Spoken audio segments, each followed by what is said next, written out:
जिनके ज़मीन का दाखिल खारिज रिजेक्ट कर दिया गया है, यानी कि रिजेक्टेड दाखिल खारिज कराने का नियम। देखिए, जो ज़मीन किसी भी कारण से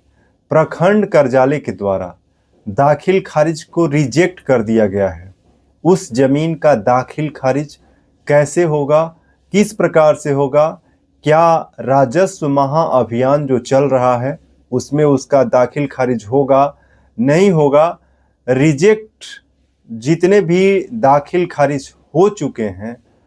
उसका दाखिल खारिज किस प्रकार से कराया जाए, इसको लेकर के लगातार जो है फेसबुक और यूट्यूब दोनों जगह पर आप लोगों का बहुत सारा कमेंट प्राप्त हुआ है। आज के इस वीडियो में हम आपको बताएंगे कि जिनके ज़मीन का दाखिल खारिज रिजेक्ट हो गया है उनका दाखिल खारिज किस प्रकार से होगा। और उसके पहले देखिए, आज हम खास आपको कुछ इम्पोर्टेंट जानकारी भी देना चाहते हैं। आप सभी लोग या तो आप YouTube से जुड़े होंगे या फिर मेरे Facebook पेज से जुड़े होंगे। लगभग टोटल जो फैमिली है वो 6 लाख से ज़्यादा, लगभग 7 लाख लोग जो हैं YouTube, Facebook और अन्य सोशल मीडिया प्लेटफॉर्म पर मेरे साथ जुड़े हुए हैं। अब बहुत सारे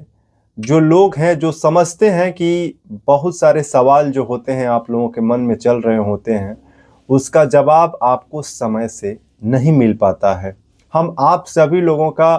देखिए बहुत ज़्यादा जो है स्वागत और लगातार जो है आप सभी का हम बहुत ही आदर करते हैं, लेकिन उनमें से बहुत सारे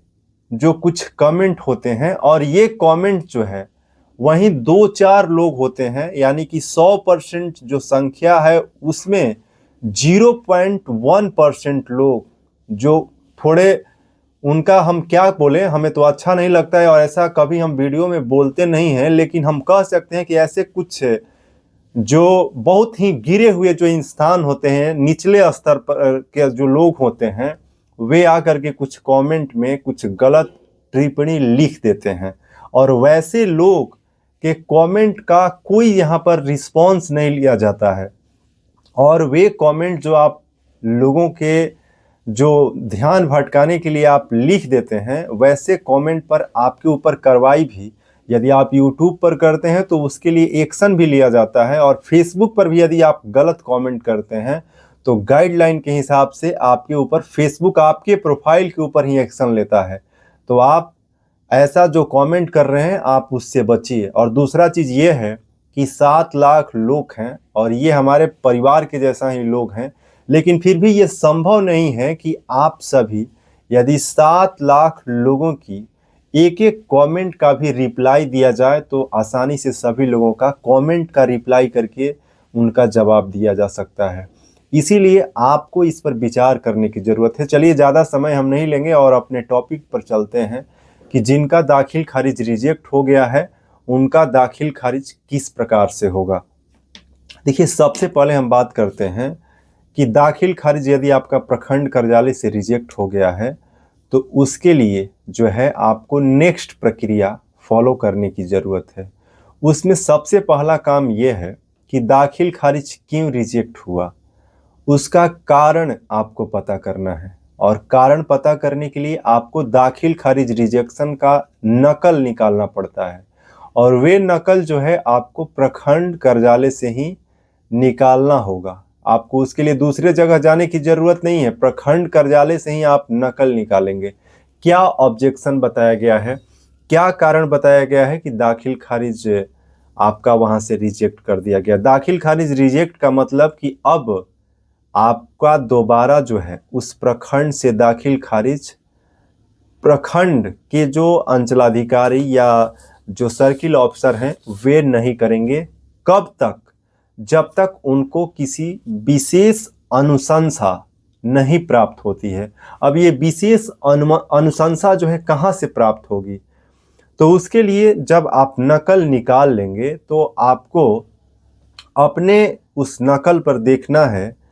कि क्या कारण है। देखिए, हम कई बार बता चुके हैं कि दाखिल खारिज कराने के लिए जो अभी नया नियम है उसके अनुसार कौन कौन से कागज़ चाहिए। अब इस वीडियो में हम कागज़ की जानकारी देंगे, कारण बताएंगे, तो वीडियो लंबा होगा। और हम आपको बस ये बताना चाहते हैं कि जिनका दाखिल खारिज रिजेक्ट हो गया है उनका दाखिल खारिज जो अभी राजस्व महाअभियान भी जो चल रहा है, जो कि पंचायत स्तर पर हल्का में कैंप लगाया जा रहा है, वहां पर भी रिजेक्टेड दाखिल खारिज नहीं होगा। दाखिल खारिज जिनका रिजेक्ट नहीं हुआ है उन्हीं का राजस्व महाअभियान में होगा। जिनका दाखिल खारिज रिजेक्ट हो गया है या फिर जिनके जमीन के ऊपर कोई कोर्ट में मामला चल रहा है, वैसे जमीन का भी अभी दाखिल खारिज न प्रखंड कार्यालय से होगा न राजस्व महाअभियान में होगा। तो दाखिल खारिज वैसे जमीन का कहां से होगा? तो नकल, दस्तावेज और जिसके कारण दाखिल खारिज रिजेक्ट हो गया है उसका उचित जो है आपको कागज या जो भी चीज है उसको पहले अपने पास आपको उसका इंतजाम कर लेना है और जाना है आपको अपने ही जिला के अंतर्गत जो प्रखंड के ऊपर अनुमंडल होता है, यानी कि सब डिवीजन। और सब डिवीजन जहां पर भी आपका हो, क्योंकि बिहार में अलग अलग जिले से आप वीडियो देख रहे होंगे, तो 38 जिले में जहां पर भी जिस प्रखंड में आप रहते हैं उस प्रखंड के ऊपर जो आपका अनुमंडल है उस अनुमंडल में जाइए। अनुमंडल यानी कि अनुमंडल में आप जाएंगे तो वहां पर एक DCLR कार्यालय होता है, ऑफिस होता है, जो आपके अनुमंडल के अनुमंडल पदाधिकारी यानी कि SDM होते हैं,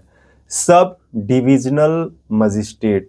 SDM को SDO भी कहा जाता है, अलग अलग जो है वहाँ पे कार्य प्रणाली के अनुसार, इसकी हम बात नहीं कर रहे हैं। तो वहाँ पे जाना है, SDM कार्यालय में ही आपको वहाँ पर DCLR भी बैठते हैं, या फिर आपको पता कर लेना है कि आपके अनुमंडल जहाँ पर है वहाँ पर DCLR कहाँ बैठते हैं। DCLR के कार्यालय में आप जाएंगे, अधिकतर जो है SDM के कार्यालय के ही आसपास उनका भी ऑफिस होता है।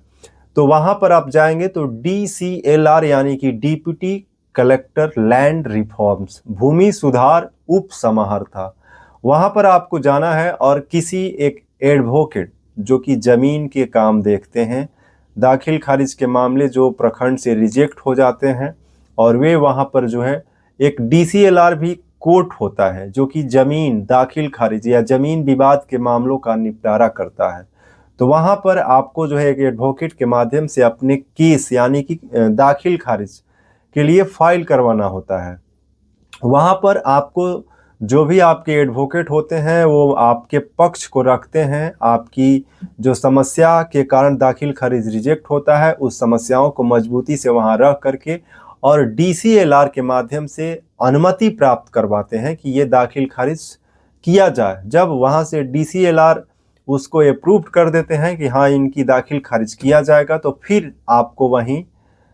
प्रखंड कार्यालय के माध्यम से ही जब वहाँ से अनुमति मिल जाता है तो आपका अंचलाधिकारी और जो कर्मचारी होते हैं वही फिर से जो है दाखिल खारिज आपके नाम पर करते हैं। तो इस प्रकार से DCLR के माध्यम से जो दाखिल खारिज रिजेक्ट हो जाते हैं उनका जो है दाखिल खारिज होता है, और वहाँ पर कुछ समय 1 महीना 2 महीना 3 महीना, और आप यदि उस पर जो है नियमित रूप से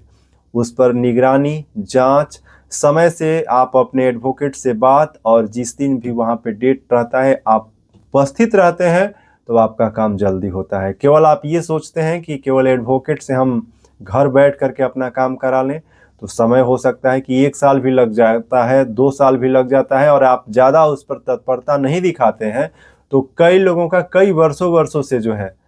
दाखिल खारिज जो रिजेक्ट हुआ है वो DCLR ऑफिस में पड़ा हुआ है। तो ऐसा नहीं है कि वहाँ पर देखिए पूरी तरीके से सारे ईमानदार लोग ही बैठे हुए हैं, DCLR में भी बहुत सारे भ्रष्टाचार के मामले आते हैं, वहाँ पर भी चढ़ावा की भी बात आती है। तो देखिए ये तो हर जगह है, नीचे से ऊपर तक पूरा सिस्टम जो है उसमें 100% लोग करप्ट नहीं है, ये हम नहीं कह रहे हैं, लेकिन कुछ न कुछ लोग हैं जो कि करप्ट हैं। तो जहाँ पर भी जिस प्रकार से जो करप्शन के जो मामले होते हैं वहाँ पर कुछ जो है लोग अब किसी भी प्रकार से जहाँ पे करप्ट है जो कि कोई बात सुनने वाला नहीं होता। आज तो सिस्टम इतना सड़ गया है कि उसकी बात करना ही, अब क्या कहा जाए उसके बारे में, जो है सो आप स्वयं जानते हैं। जितने भी लोग दाखिल खारिज और ज़मीन से जुड़े हुए मामले लगातार आप देख रहे हैं, तो जो मामला है, लेकिन जो प्रक्रिया है उसके तहत आप पूरी तरीके से सजगता के साथ, तत्परता के साथ जो प्रक्रिया हमने आपको इसको बताया है उसके हिसाब से आप दाखिल खारिज की जो है प्रक्रिया कीजिए, तो आपका जो दाखिल खारिज रिजेक्ट हो गया है वो दाखिल खारिज आपका होगा। तो अभी आप रवि तिवारी बिहार चैनल देख रहे थे, चैनल पर पहली बार जुड़े हैं तो सब्सक्राइब कर लीजिएगा, वीडियो को लाइक कीजिएगा, और इससे जुड़ा कोई सवाल या सुझाव है तो कमेंट बॉक्स में टाइप कीजिएगा। जैसा कि हम आपको बताते हैं कि नेक्स्ट वीडियो में उसको हम प्रयास करते हैं कि आपका जो महत्वपूर्ण सवाल, जो कॉमन सिमिलर सवाल होते हैं, उसको नेक्स्ट वीडियो में कवर करने का प्रयास करेंगे। तो अभी आप रविशंकर तिवारी को देख रहे थे, जहां पर हम आपको रिजेक्टेड दाखिल खारिज कराने का नियम जो था उसको बताया है। चलिए आज बस इतना ही। जय हिंद, जय श्री राम।